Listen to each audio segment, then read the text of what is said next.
right, tonight on the Lawyer Henderson podcast show, white people's black people's.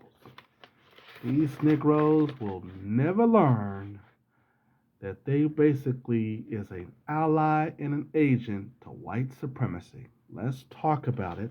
Plus, we're going to talk about the California man that got shot.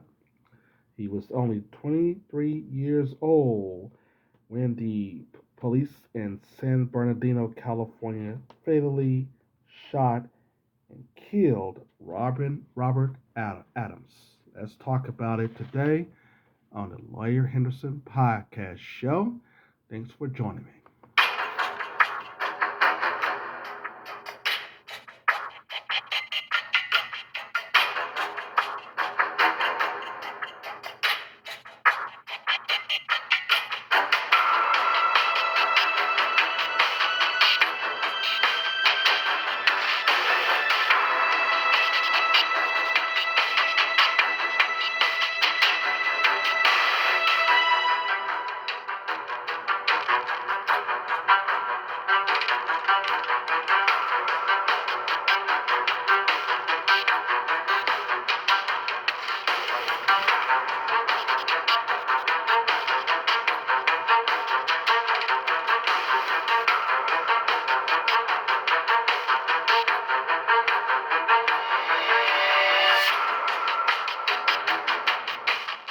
23-year-old Robert Adams shot and killed by San Bernardino, California police officers. And this happened like 2 weeks ago. Good evening. Thank you for joining us. I'm Lawyer Henderson. Welcome to the Lawyer Henderson podcast show. We're going to get into that story real quick, and we're going to be talking about white people's black people. White people's black people. Let's talk about it. First. Let's talk about what's going on there. The Guardian did an article on the 23-year-old black man that was killed and shot by police. And this article comes from The Guardian on Tuesday, July the 19th, 2022. Police in San Bernardino, California, fatally shot a 23-year-old man on Saturday as he was fleeing, according to surveillance footage that shows an officer firing just seconds after arriving in an unmarked vehicle. Security cameras footage from a parking lot in San Bernardino, a city an hour east of Los Angeles, shows two officers driving up in an unmarked car about 8 p.m. at Robert Adams stood in the lot. As soon as the two officers exited the car, Adams turned away from them and ran. It appears that roughly 5 seconds after they had stepped out of the car, one of the officers fired at Adams from a distance, seeming to hit him and causing him to collapse on the ground. The video of the killing went viral Monday and sparked national outrage, with civil rights lawyers Ben Crump calling this a execution, and Adams' family urging authorities to file murder charges against the officer, who has not been identified. The killing comes a week after police in Akron, Ohio, fired more than 60 rounds at Jalen Walker, a 25-year-old black man who was also fleeing, sparking widespread protests. The San Bernardino Police Department said in a statement that the two officers were with a specialized investigations unit and were conducting surveillance in an unmarked vehicle after receiving information that a black male armed with a gun was in a parking lot. A black male. It's always a black male. The surveillance footage does not have audio, but the department claims that the officers gave verbal commands after they exited the car, and that Adams had a gun in his hand as he fled. Adams' family said he probably did not know that they were officers were there. Probably did not know they were officers when they arrived. His mother, Tamika DeVilla King, told The Guardian on Tuesday night, "A part of me is gone now, and I can't even get it back. I want criminal prosecutions, and I want justice, and I never want another mother to have to bear this pain. It hurts so bad." Alwyn King, Adam's stepfather, told The Guardian, "We want full justice for our son. We want cops like that off the force. Police are supposed to protect and serve, not hunt and kill. And we can see that it was is what that man did. My stepson didn't have a chance to defend himself, and the officers jumped out with intentions to gun him down like a dog in the street. Jennifer Carrell, a spokesman for the police department, said Adams did not fire on the officers. Okay. Well, this is another repeat, and let me say that this is another repeating of what these white race soldiers have always done, always killing us out on the streets. And before you know it, you have black people coming out. Like we're saying, the topic of the day is white people's black people. You always got these old funny looking Negroes talking about, well, what about black on black crime? You know, dude, black on black crime is rooted from white on black violence. The history of violence against black people in this country is where this is taking shape from. And there's no justification for these race soldiers, these white cops, these Hispanic cops, and especially the ones there in certain cities that basically just hunt for black people because and kill and shoot them because they know they're going to get away with it. You see, I'm a believer that white people, white supremacists, should not be, you know, really operating in our police in black communities. I always think that the policing should come from the people in the community, and because of integration, white people are able now to go into our communities because they get more excitement. These race soldiers get way more excitement. These white supremacists get way more excitement when they come into the black communities. That's the reason why I agree with community based policing. And I don't think that police officers should have the use of guns like the UK does. The UK, they don't operate with guns, right? But the story about this Robert Allen's and stuff like that, like I said, over and over again, black Christians, they have to start understanding, man. It's their kids been sent to the cemetery because they're the ones who believe that these race soldiers can be changed. They're the one who thinking that these race soldiers it cannot do nothing wrong, and so they continue to prove us wrong when they kill another unarmed black person, specifically black men. But let's continue. The video also does not show him pointing a weapon at the officers and only show him running in the opposite direction. She said Adams, who is black, fit the description. Now, there you go. This is just Jennifer Correll talking. The who said Adams, who is black, fit the description of a tip police were investigating, but she declined to say whether police confirmed he was the person that they were looking for.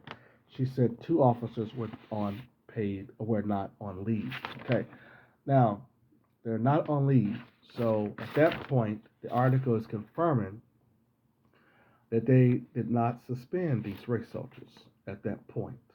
Okay, now the police chief Darren Goodman said up on the release of the video that the location has a history of criminal activity and cited Adams' alleged past running in with the law. That's exactly what they do.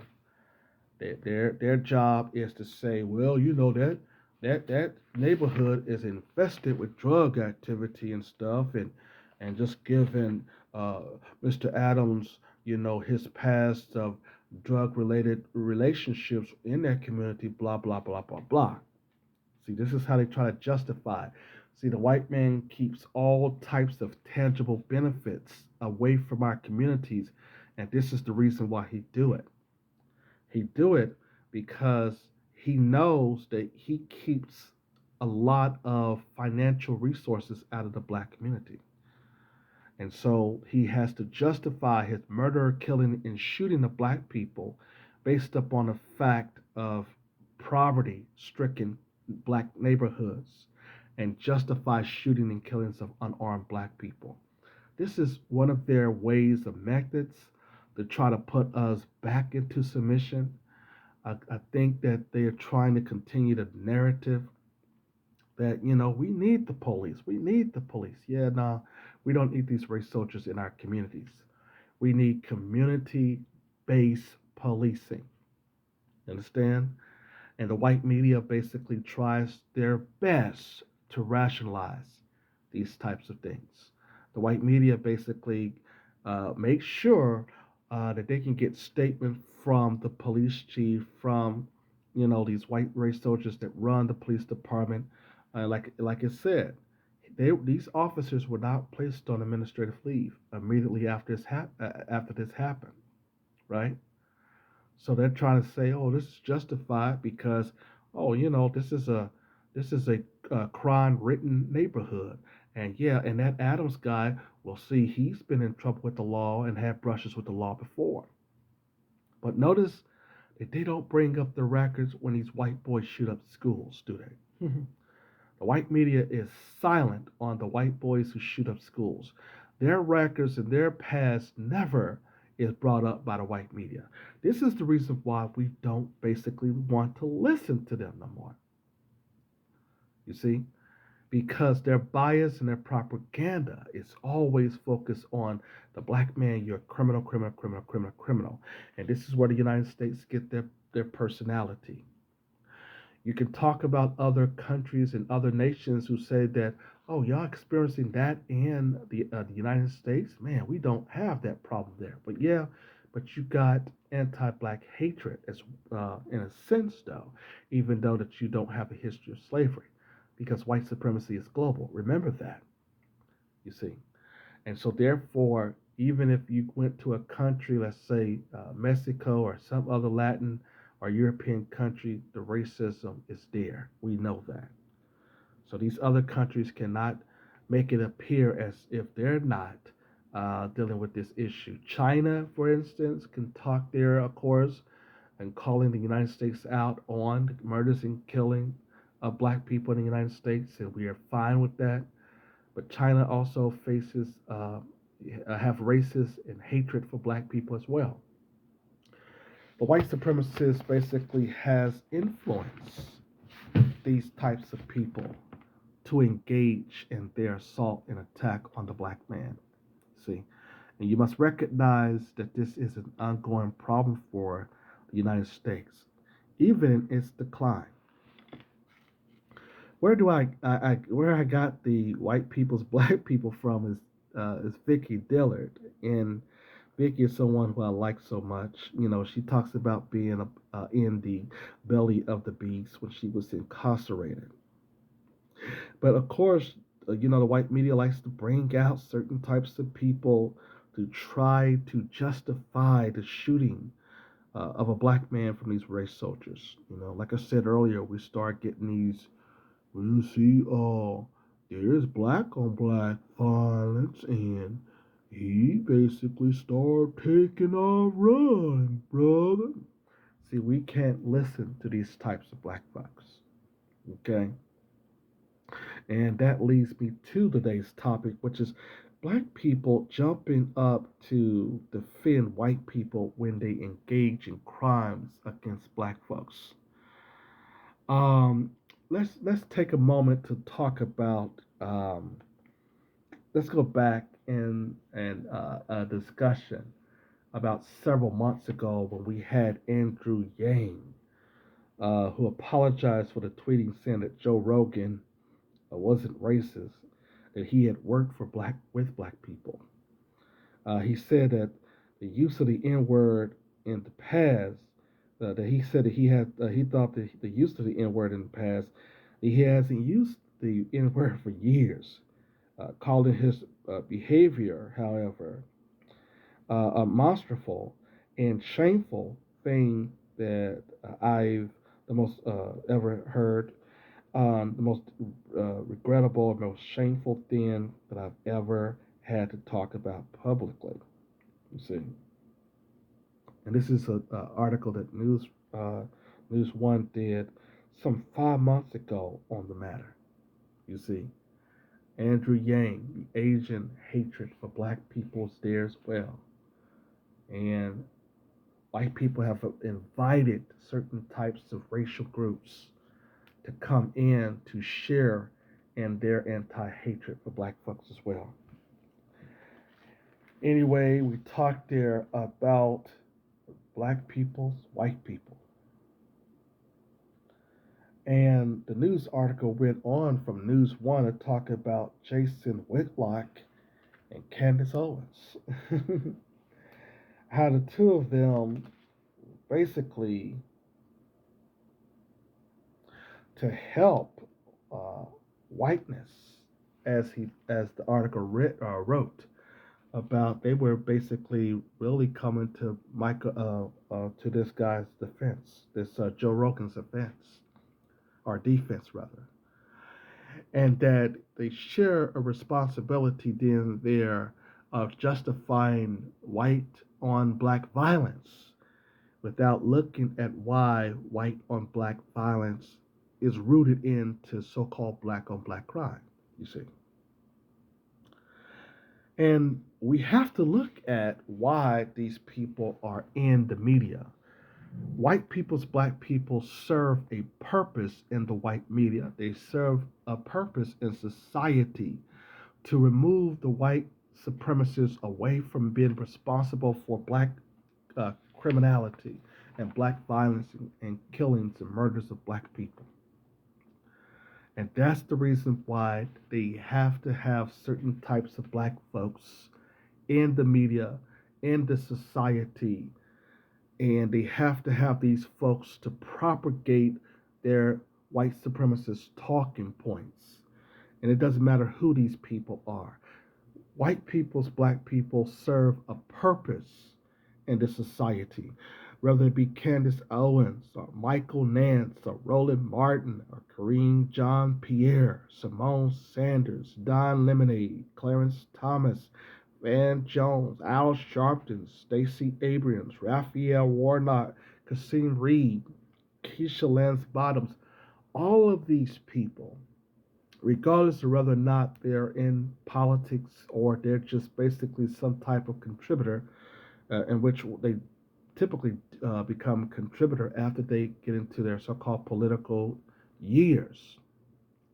Sort of reminding me of all the black folks who are leaving Joe Biden's administration, doesn't it? You know. And here's Al Sharpton talking about, well, what about what's her name who left?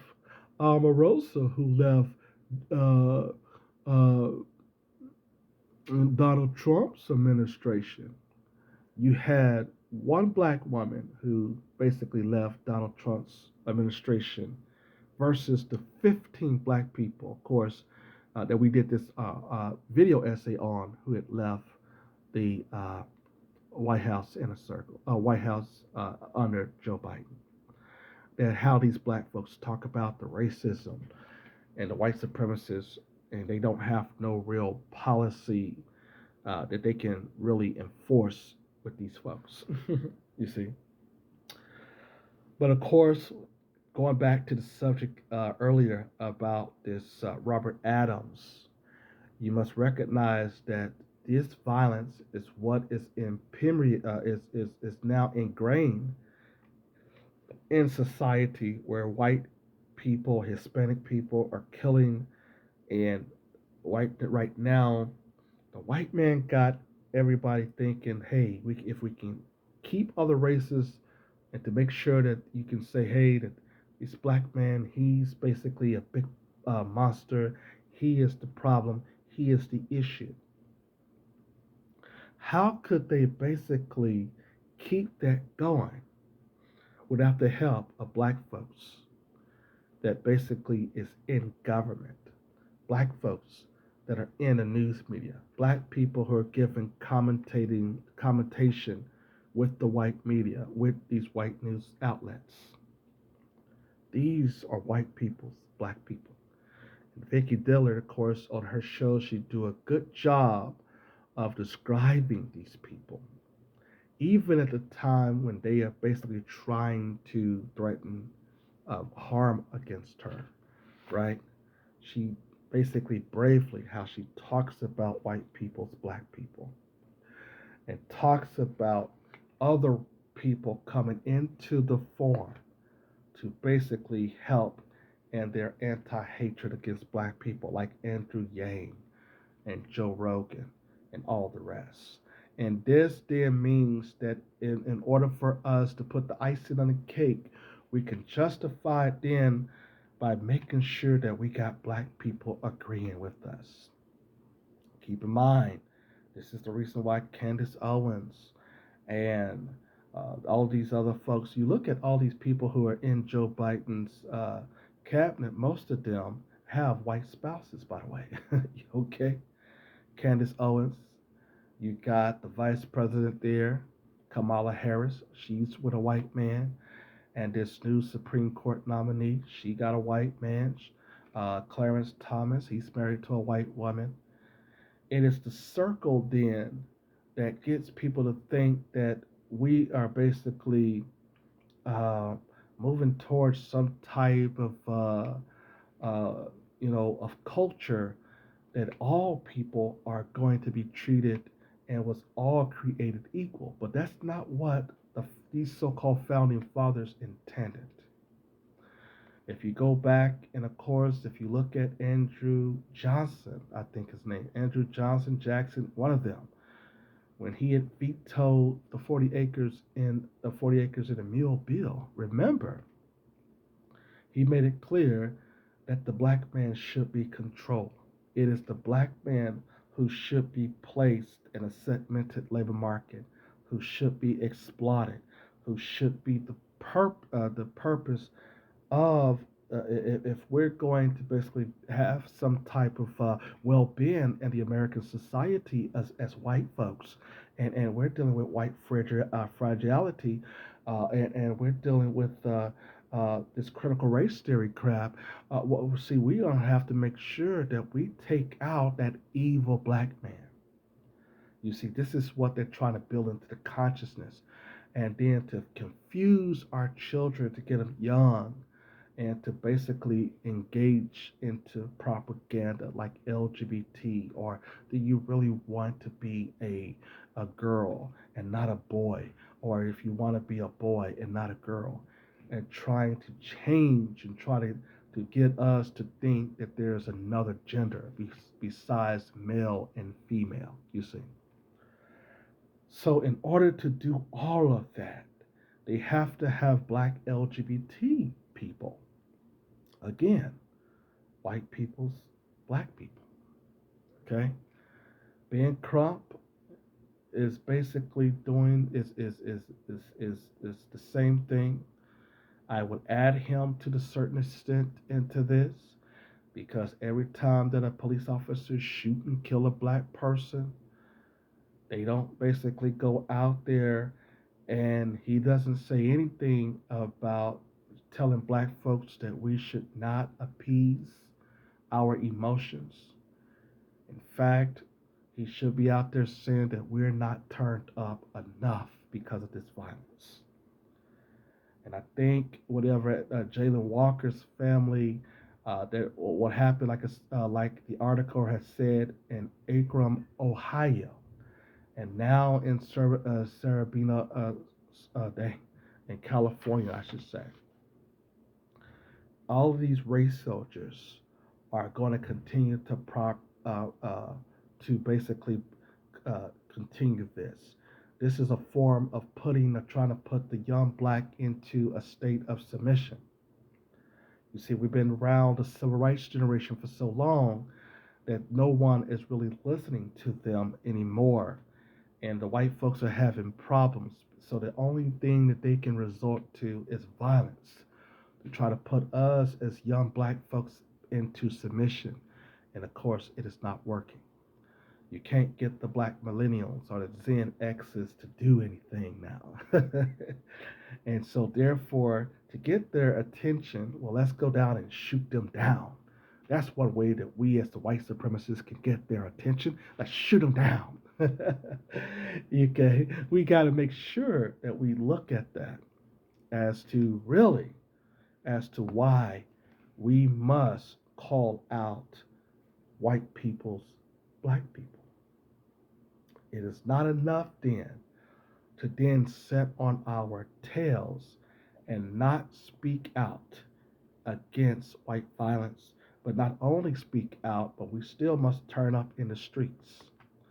And as the great warrior, fearless warrior, uh, Khalid Muhammad had once pointed out, I believe that if Castics roll in the black community, they should be rolling in the white community as well.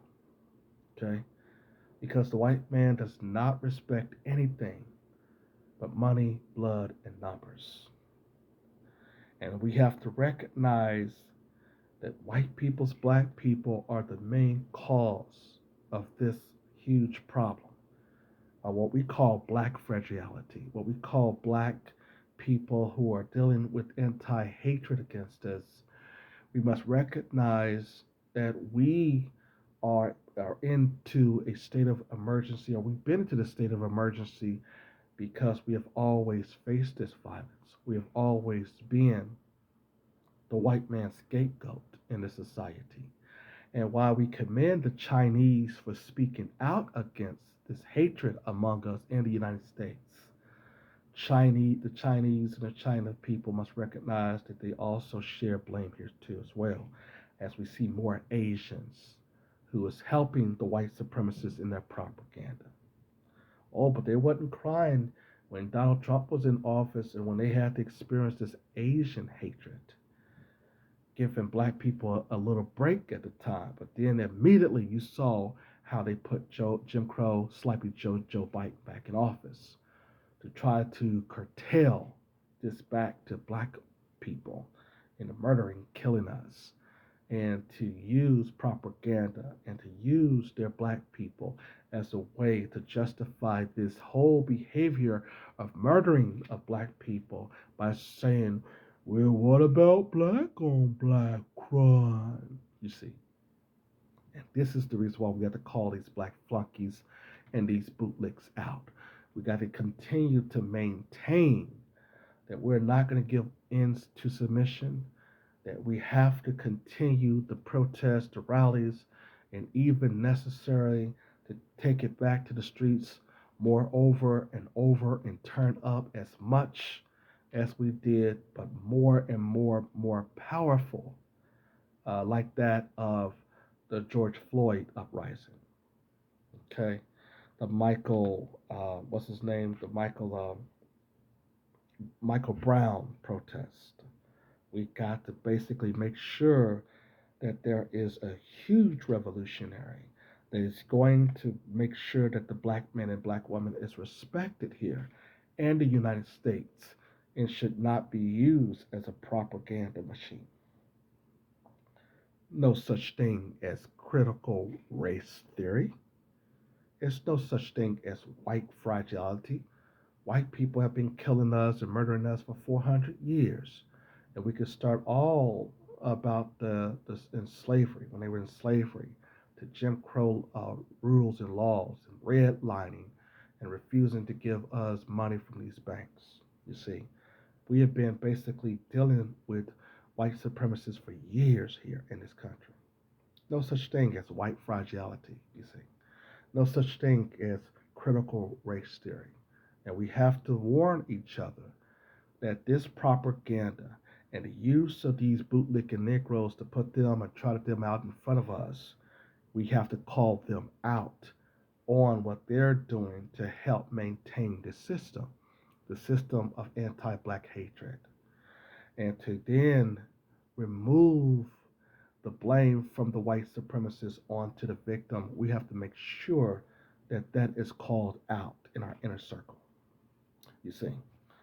So that's the reason then why we basically stay on people like Candace Owens and Michael Nance and Roland Martin and Kareem John Pierre. We have to look at these black immigrants as a problem as well. And they're placed into these positions like the Congressional Black Caucus and other folks who continues to help these white supremacists. We also talked about in other videos, remember when we talked there about how the black immigrants wanting to replace black people who were here in the United States? They were over here. They want to replace us. They want to basically be here, uh, and replace us, and because they feel like they can basically treat the white society more better than the black folks here. Like we don't want to give in to the white man's propaganda. So now he's looking for black immigrants, and they're everywhere willing to take the place of the black man and the black woman in the United States. You see. But I am with the Adams family. Here's the thing about going back to this killing of both Jalen Walker in Ohio and, of course, Robert Adams. The family's got to start talking about punishment of police officers. Without punishment, getting a size settlement is not enough. Punishment of the police is enough. And that's exactly what we should be eyeballing for. Punishing. Well, there's the music, ladies and gentlemen, for the Lawyer Henderson podcast show. I'd like to thank you for listening here. See you next time.